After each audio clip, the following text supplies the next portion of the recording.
про одну интересную штуку, которая существует в британских вузах. Называется она клиринг. Это процедура приема студентов на обучение. Что это такое? Сейчас расскажу. Это очень важный момент для тех, кто, ну скажем так, не добрал баллы определенные, кому не хватает, да, каких-то оценок, кто не очень хорошо закончил год, но тем не менее хочет поступить в университет. Рассказываю. Значит, как вообще происходит процедура подачи в британские вузы? Есть так называемая система UCAS. UCAS, он начинает работать где-то с апреля, когда студенты начинают подгружать туда документы, и потом подают документы в 5 университетов, в 5 британских университетов. Вообще процедура оценки школьника происходит в течение года.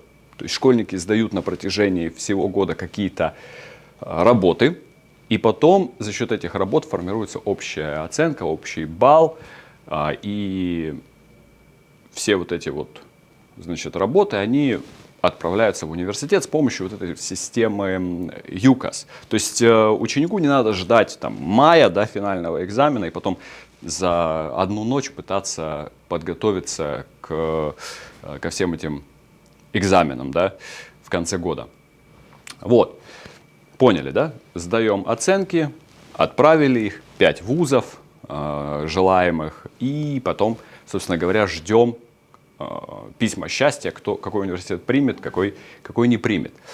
Значит, для тех, кто не прошел, да, допустим, все университеты отказали, что делать?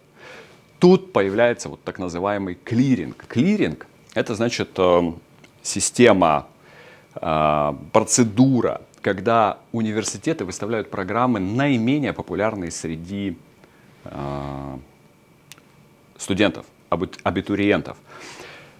Что это такое? Да, мы понимаем, что в любом университете могут быть программы, которые популярны, пользуются спросом, забитые студентам, и менее популярные программы, которые, ну, скажем так, не интересны студентам или интересны, но небольшой группе студентов.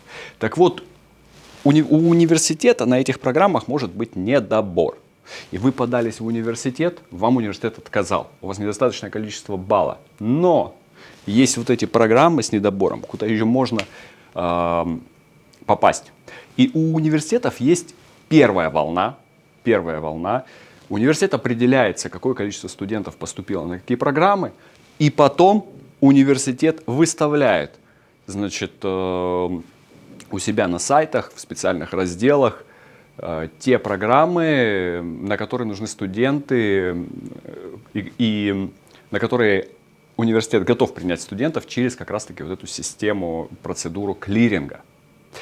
Значит, UCAS, да, существует UCAS, единая система подачи, но также можно подаваться и напрямую в университет, отслеживая вот эти вот, собственно говоря, предметы.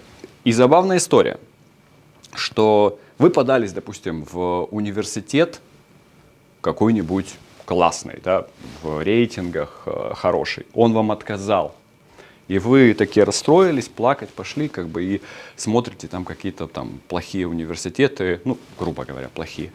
Вот. Но при этом через систему клиринга, несмотря на то, что вам этот университет отказал, там, скажем, на экономику, да, через систему клиринга ваших баллов может быть достаточно для того, чтобы поступить в этот же университет, в престижный, в рейтинговый университет, но на какие-нибудь другие предметы. То есть это шанс для очень большого количества студентов попасть в университет и начать обучение в университете, даже несмотря, что в первую волну эти студенты не поступили. Если вам интересны вот такие моменты, как поступление через клиринг, у нас наши ребята в СМАПС помогают, отслеживают все эти вещи, уже зачислили через такую процедуру огромное количество студентов, поэтому you're very welcome, пишите нам, и мы всегда рады будем помочь.